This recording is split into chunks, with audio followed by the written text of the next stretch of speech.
ขอให้หน่วยหมุนโลหะที่มีรัศมีเท่ากับสาวมีไฟฟ้าบรรจุ4 คูณ 10 กำลังลบ 6 กลงอยู่เปลือกนอกของหน่วยหมุนจงสอหาความเข้มของธงไฟฟ้าและระดับไฟฟ้าในแต่ละกรณีดังนี้ข้อกระยะ10 ซมห่างจากจุดใจกลาง O ของหน่วยหมุนอยู่เปลือกนอกของหน่วยหมุนข้อระยะ80 ซมห่างจากเปลือกนอกของหน่วยหมุนโอเคตอนที่5เนาะจะบทเลขบทฟาดเนาะเขาได้ R คือรัศมีเท่ากับ20 ซมไฟฟ้าบรรจุคือกุยเท่ากับ4 คูณ 10 กำลังลบ 6 กลง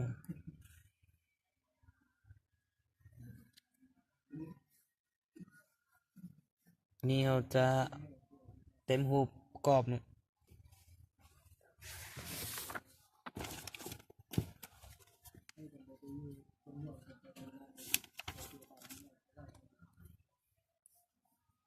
แล้วขอให้ OA เท่ากับ10 ซม10 ซมเขาจากซนนี้เขาเปลี่ยนเป็นเมตรก่อนได้ 0.1 เมตรแล้ว BC เท่ากับ D เท่ากับรัศมีเท่ากับเส้นผ่าใจกลางเท่ากับ80 ซมเขาเปลี่ยนเป็น 0.8 เมตรนี่เป็นเขาเต็มรูปกรอบ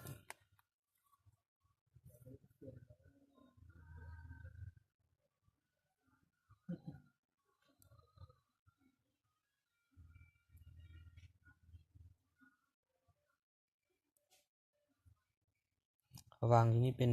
จุด O จุดนี้เป็นจุด A แล้ววางจุดนี้เป็นจุด B แล้ววางจุดนี้เป็นจุด C เนาะไฟฟ้าบรรจุกุยนี้เท่ากับ4 คูณ 10 กำลังลบ 6 ลงระยะแต่ A 80 ซมระยะ O หา A นี่มัน10 ซมแล้วลักษมี O จะ O นี่มาหาไฟฟ้าบรรจุเม็ดไฟฟ้าบรรจุนี่มัน20 ซมแล้วข้อกอมันขอให้โซหาและขอให้ระยะ10 ซมห่างจากจุดใจกลาง O ของหน่วยหมุนแต่ขอให้โซหาความเข้มของท่อไฟฟ้าและระดับไฟฟ้าในแต่ละกรณีคือความเข้มคือ E ของ A นี่เนาะเท่ากับเท่าไหร่ V ของ A เท่ากับเท่าไหร่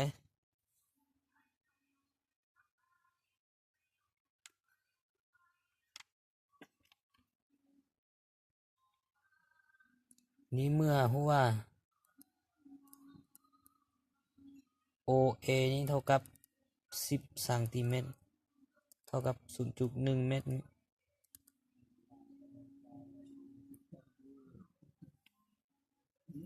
ข้อก็เส้นเดียวกันโซหา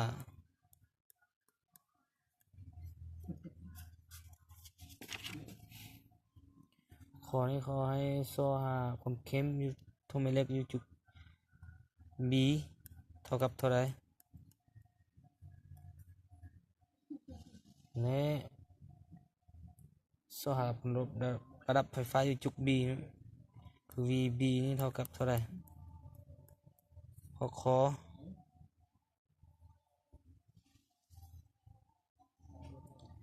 เมื่อระยะ80 ซมคือนี่เนาะ ABC เท่ากับ80เซนติเมตรหรือว่าเท่ากับ d นะเท่า 0.8 เมตร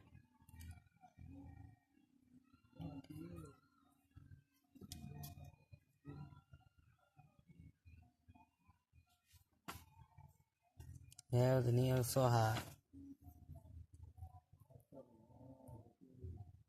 c ของ e ของ c นี้เท่ากับเท่าไรและ v ของ c นี้เท่ากับเท่าไร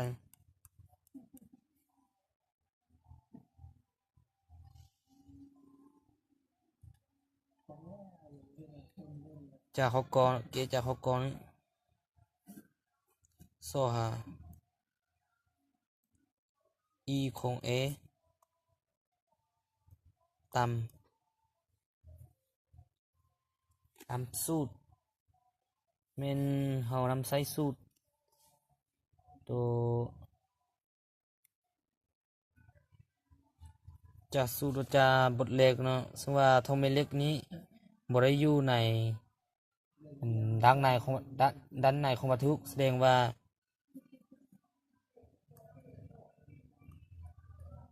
ตัวนี้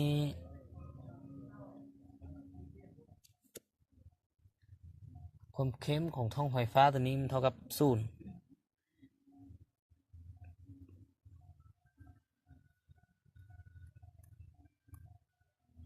สหาลบระดับไฟฟ้า v ของ a นี้ตามสูตรv เท่ากับ va v นี้เท่ากับ k ของ q ส่วนให้ r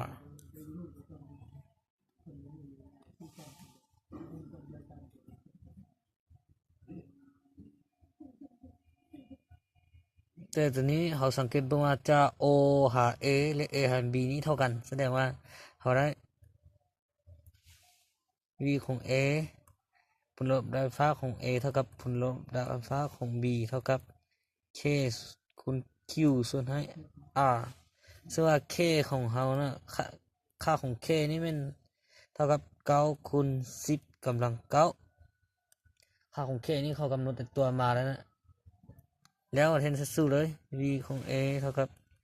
v ของ b นี้เท่ากับ9คูณ10กำลัง9 q ของเรามันเท่ากับ4คูณให้10กำลังลบ6ส่วนให้รัศมีของเรามัน20 เซนติเมตรแต่เรา20 เซนติเมตรนี้เราได้เปลี่ยนเป็น 0.2 เมตร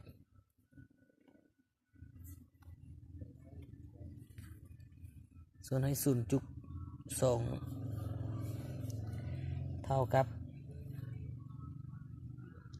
คำนวณได้อยู่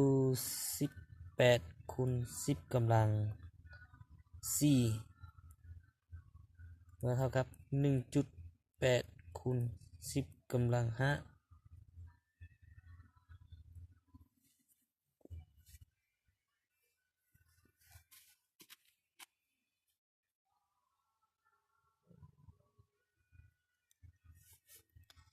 จากขอข้อหาความเข้มของท่อไฟฟ้าอยู่จุด B เท่ากับตามสูตรนะตามสูตรพอจุด B มันอยู่นอกท่องแม่เหล็กนะบ่ได้อยู่ในท่องแม่เหล็กเท่ากับตามสูตร E ความเข้มของท่อไฟฟ้าเท่ากับ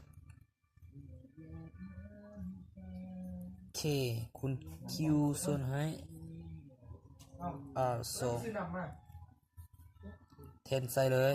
ค่าตัวนี้เทนใส่เลย K นี่เท่ากับ9คูณ10กำลัง9คูณให้ Q ของเรา Q คือ4คูณ10กำลังลบ6มาส่วนให้ R กำลัง2คือ 0.2 ทั้งหมดกำลัง2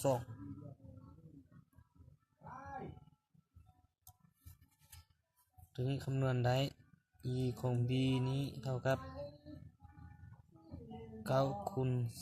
10กำลัง5นิวตันต่อ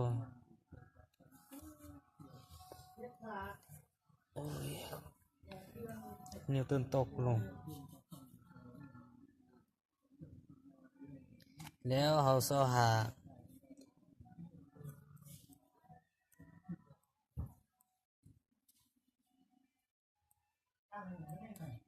วันนี้มาสอบผลลบระดับไฟฟ้าเนาะ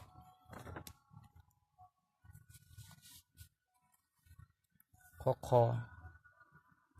ผลลบระดับไฟฟ้าตัว V นี้ V ของ A นี้ก็เท่า V ของ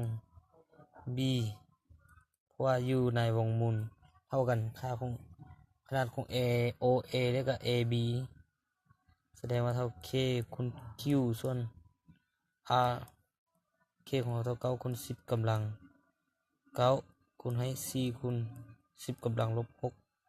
ส่วนให้ R คือ 0.2 นี่ก็เท่า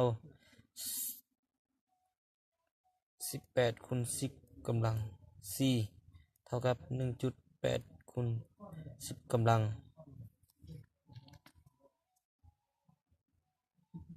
5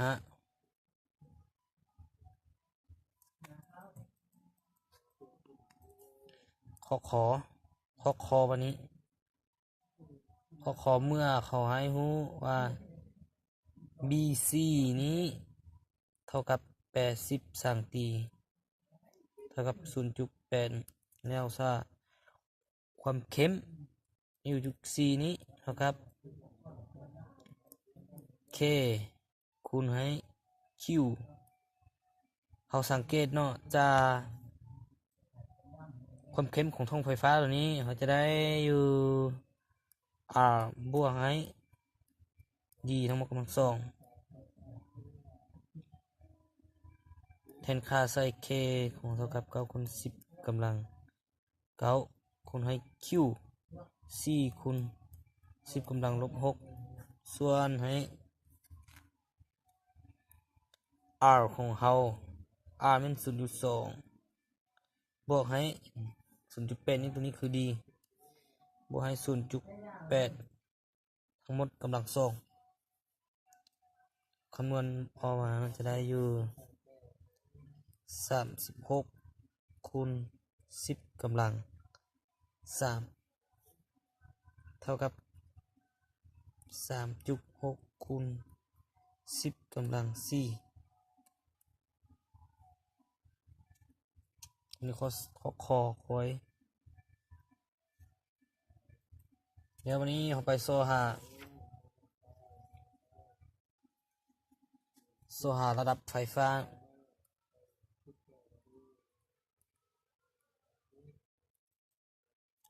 ระดับไฟฟ้าคือตัว V ของ C นี้เท่ากับ K คูณ Q ส่วนให้ R บวก D แทนค่าใส่เลย9คูณ10กำลัง9มาคูณ Q ตัวนี้เท่ากับ4คูณ10กำลังลบ6ส่วนให้ 0.2 บวก 0.8 คำนวณออกมาได้อยู่ 3.6 คูณ10กำลัง4